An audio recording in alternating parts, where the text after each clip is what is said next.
സാധാരണ സിനിമകളിൽ കാണുന്ന ഒരു സ്ഥിരം നമ്പർ അവിടെ ഇറക്കാൻ പോവാ. ഇതൊന്ന് നോട്ട് ചെയ്തോ. കേരളത്തിൽ ഈ വരുന്ന ഇലക്ഷൻ ഇമ്പാക്ട് ഉണ്ടാക്കാൻ പോണ ചിന്തയാണ്. എന്താ വിശ്വാസമാവില്ലേ? തോൽക്കുന്നതിന് തൊട്ട് മുമ്പ് വരെ ശുഭാപ്തി വിശ്വാസം വളരെ നല്ലതാണ്.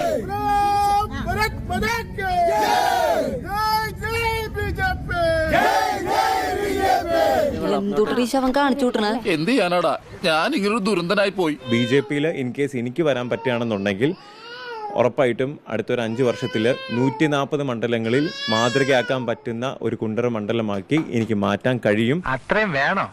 വേണം. കുറച്ച് കടുപ്പത്തിരിക്കട്ടെ. ഇവൻ പറയുന്നത് വിശ്വസിക്കരുത്. ഇവൻ ഭക്ഷണം കഴിക്കാനും കള്ളം പറയാനും മാത്രമാണ് വാ തുറക്കുന്നത്. റോബിൻ രാധാകൃഷ്ണനല്ലേ NDAയുടെ സ്ഥാനാർത്ഥി? അതുകൊണ്ട് ഇപ്പൊ എന്താ? അല്ല, ഒന്നുമില്ല. ബിഗ് ബോസ് ഒന്നും കാണാനില്ലേ? ബിഗ് ബോസ് കണ്ടിട്ടുണ്ട്. പുള്ളിക്ക് ബിഗ് ബോസിൽ നിന്നപ്പോ വോട്ട് ചെയ്തിട്ടുണ്ട്.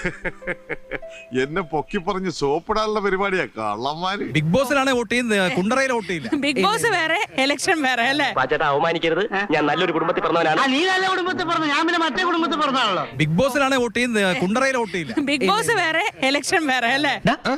കിട്ടിയാ? ഇല്ല, ചോദിച്ചു വാങ്ങിച്ചു. ഇത്രയും വലിയ ഗതികെട്ടവൻ ഈ ലോകത്ത് വേറെ ആരെങ്കിലും ഉണ്ടാവും എന്റെ കർത്താവേ. കുണ്ടറ സ്ഥാനാർത്ഥി റോബിൻ രാധാകൃഷ്ണന്റെ വാള് എന്തിയെ മറ്റേ തുള്ളൽ. തനിക്കൊന്നും നാണമില്ലല്ലോ. ഇല്ല സാർ.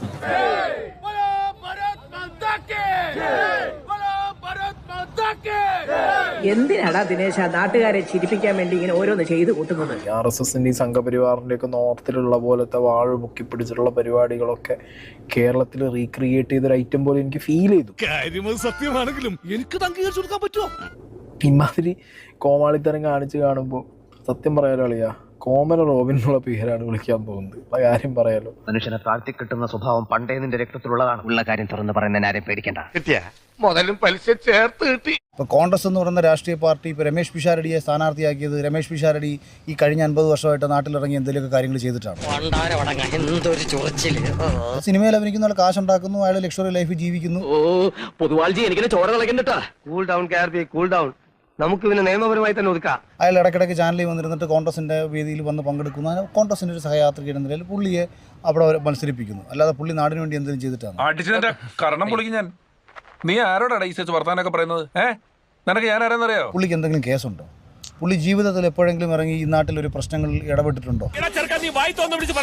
നാണമില്ലടാ നിനക്ക് ഇങ്ങനെ നാറിയ കളി കളിക്കാൻ. ഇപ്പോൾ പിഷാരടി മത്സരിക്കാൻ പോകുമ്പോൾ പിഷാരടി എന്ന് പറയുന്ന പിഷാരടി എന്ത് കണ്ടിട്ടാണ് ആൾക്കാർ വോട്ട് കൊടുക്കേണ്ടത്? ആവേശം കൊണ്ട് ഓരോന്ന് വിളിച്ചു പറഞ്ഞ് തടിയേടാക്കണ്ട. പണിയെടുക്കാതെ ജീവിക്കാൻ നോക്കും. ഈ അഖിലിന്റെ ഒക്കെ കാര്യത്തിൽ അഖിൽ എന്നെ അദ്ദേഹത്തിനെ പോലെ അങ്ങനെ മുതിർന്ന ഒരാളൊന്നും അല്ല, ചിലപ്പോൾ എന്നേക്കാൾ ഇളയ ഒരാളായിരിക്കും. അതുകൊണ്ട് ഇപ്പൊ എന്താ? എന്തായാലും നിന്നെ ഇനി ഇവിടെ വെച്ച് പൊറപ്പിക്കുന്ന പ്രശ്നമേ ഇല്ല. അഖില് പറയുന്ന കാര്യങ്ങൾ എന്നൊക്കെ പറഞ്ഞാൽ അദ്ദേഹം എന്നെ ശ്രദ്ധിക്കുന്ന പോലൊന്നും ഞാൻ അദ്ദേഹത്തെ ശ്രദ്ധിക്കുന്നില്ല. എനിക്ക് സമയമില്ല. നിങ്ങൾ പറയുമ്പോഴാണ് എന്തായാലും പുള്ളി പറഞ്ഞെന്നൊക്കെ തന്നെ ഞാൻ അറിയുന്നത്. എന്നെ മനഃപൂർവ്വം കരിവാരിത്തേക്കാൻ കുറച്ച് ആൾക്കാർ ഇറങ്ങിയിരിക്കുകയാണ്. മാത്രമല്ല അതിനെന്തെങ്കിലും അഭിപ്രായം പറയാനും പറ്റൂല. എന്തായാലും കുറ്റോ മോശമൊക്കെ അല്ലേ പറഞ്ഞിട്ടുണ്ട്, അതേ പറയാൻ സാധ്യതയുള്ളൂ. അങ്ങനെ പറഞ്ഞാലും ചിലപ്പോൾ ഒരാഴ്ച കഴിയുമ്പോൾ ഞാൻ വളരെ മഹാനാണെന്നും നല്ല മനുഷ്യനാണെന്നും പുള്ളി തന്നെ തിരുത്തി പറയും. ഇപ്പൊ ഞാൻ ഈ പറഞ്ഞതിന് പുള്ളി എന്തെങ്കിലും അഭിപ്രായം പറയും.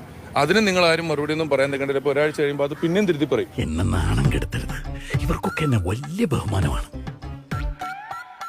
കണ്ടിട്ട് അങ്ങനെ തോന്നുന്നില്ലല്ലോ. അപ്പൊ നമുക്കൊരു 2-3 കൊല്ലം പരീക്ഷണത്തിനെടുത്ത ശേഷം ഒരു സ്റ്റേറ്റ്മെന്റ് എന്താണെന്ന് ഉറപ്പിച്ച ശേഷം അദ്ദേഹത്തിനൊക്കെ ഉത്തരം കൊടുക്കാം. കിട്ടിയാ? ഇല്ല, ചോദിച്ചു വാങ്ങിച്ചു. പോവാ. ഷാജിയേട്ടാ, നമ്മൾ എവിടെ പരിപാടി അവതരിപ്പിച്ചാലും ഇതാണല്ലോ അവസ്ഥ. എന്താ രാമേന്ദ്ര പ്രശ്നം? ഗ്രഹണി ആസ്മയൊക്കെ ഉള്ള പിള്ളേര് പതിവായിരിക്കുന്നതിലും 10 അടി തള്ളിയിരുന്നോണം. പൊട്ടിപ്പാറുന്ന അടിയാ നടക്കാൻ പോകുന്നത്.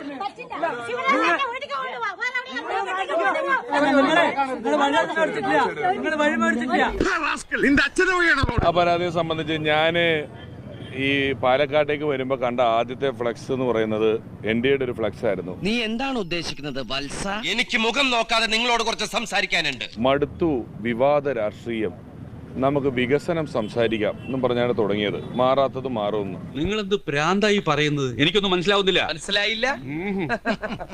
മനസ്സിലാക്കി തരാം. ഒന്നും മാറിയിട്ടില്ല. വികസനത്തെ കുറിച്ച് ഒന്നും പറയാനില്ല. എങ്ങനെ വിവാദമുണ്ടാക്കാം, എങ്ങനെ പ്രശ്നങ്ങൾ ഉണ്ടാക്കാം എന്നുള്ളത് മാത്രം നോക്കിയാണ് ഇരിക്കുന്നത്. അതങ്ങനെ വരൂ, അതങ്ങനെ സംഭവിക്കൂ. ഈ ലോകത്തിന്റെ ഒരു പോക്കേ ഇതാണ് ഇവിടുത്തെ വ്യവസ്ഥിതി. We are living in a very cruel society. വളരെ മാന്യമായി ഏറ്റവും കൃത്യമായി ആരെയും മോശം പറയാതെ പ്രചരണം നടത്തിക്കൊണ്ടിരുന്ന എന്നെ വഴിയിൽ തടയുകയും തടഞ്ഞതൊരു സ്ത്രീയാണ് എന്ന കാരണം കൊണ്ട് മറുപടി ഒരു അക്ഷരം മിണ്ടാതെ കൈ പുറകിട്ട് നിന്ന് പോവുകയും ചെയ്തു. ഞാൻ എന്നെ മനഃപൂർവ്വം കരിവാരിത്തേക്കാൻ കുറച്ച് ആൾക്കാർ ഇറങ്ങിയിരിക്കുകയാണ്. അവനെ എന്താ ഞാൻ കുനിച്ചിരുത്തി ഇടിക്കാതെ എനിക്ക് ഓൾറെഡി ഒരുപാട് പ്രശ്നങ്ങളുള്ളതുകൊണ്ട് സ്ത്രീയാണ് എന്ന ബഹുമാനം എൻ്റെ മനസ്സിലുള്ളത് കൊണ്ടാണ് ഒപ്പത്തിനൊപ്പം യാതൊന്നും പറയാതിരിക്കുന്നതും ഞാൻ പലതിനും ഉത്തരം പറയാതിരിക്കുന്നത്. ഞാൻ അല്പം ഡീസന്റ് ആയി പോയതുകൊണ്ട് നിന്നെ പോലെ തറയാവാൻ എന്നെ കൊണ്ട് പറ്റില്ല കേട്ടോ. അവർക്ക് പറയാനുള്ളതെല്ലാം ഇത്തരത്തിൽ ആരോപണങ്ങളായി പറയുന്നതെല്ലാം പറയട്ടെ. എന്നെ സംബന്ധിച്ച് എനിക്ക് തോന്നുന്നത് ഇതെല്ലാം അവർക്ക് ഇലക്ഷൻ തോക്കാനുള്ളൊരു ഗിമ്മിക്സ് ആണെന്ന് വേണം മനസ്സിലാക്കാൻ. അതെന്നാ വർത്താനം പറഞ്ഞു പോയി. വല്ല കാര്യമുണ്ടോ? എന്തിനാണ് ഇങ്ങനെ ഇല്ലാന്നറിക്കണേ? പാലക്കാട് UDF സ്ഥാനാർത്ഥി രമേശ് പിഷാരടിയെ തടഞ്ഞ BJP പ്രവർത്തകർക്കെതിരെ കേസ്. തൃപ്തിയായി സാറേ, എനിക്ക് സന്തോഷായി. ഈശ്വര, ഇനി എന്ത് ചെയ്യും? ആലോചിച്ചിട്ട് ഒരെത്തും പിടിയും കിട്ടുന്നില്ല. പാലക്കാട് നഗരസഭയിലെ BJP അംഗം സിന്ധു രാജനെ ഒന്നാം പ്രതിയാക്കിയാണ് കേസ്. വേറെ ഒരു വഴിയില്ല ഗായ്സ്, പെട്ടിരിക്കുകയാണ് നമ്മൾ ശരിക്കും.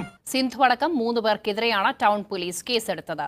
തിരഞ്ഞെടുപ്പ് പ്രചാരണത്തിനിടെ വടക്കന്തറയിൽ വെച്ചാണ് രമേശ് പിഷാരടിയെ BJP പ്രവർത്തകർ തടഞ്ഞത്. ഒരാവേശത്തിലെടുത്ത് ചാടി വേണ്ടായിരുന്നു അല്ലേ? തെരഞ്ഞെടുപ്പിന്റെ സമയത്ത് വളരെ സോഫ്റ്റ് സ്പോക്കണായി അഭിനയിച്ചുകൊണ്ടിരുന്ന ശ്രീമതി ശോഭാ സുരേന്ദ്രൻ അവരുടെ റിയൽ അഗ്രസീവ് ക്യാരക്ടർ പുറത്തേക്ക് വന്നിരിക്കുകയാണ്. എന്തായാലും ദയനീയമായി പരാജയപ്പെടും എന്ന് ബോധ്യമുള്ള ബിജെപിയുടെ പ്രവർത്തകർ പാലക്കാടിന്റെ വിവിധ ഭാഗങ്ങളിൽ പണമൊഴുക്കിയിട്ട് എങ്ങനെയെങ്കിലും ജയിക്കാൻ പറ്റുമോ എന്നുള്ള ശ്രമം നടത്തിക്കൊണ്ടിരിക്കുകയാണ്.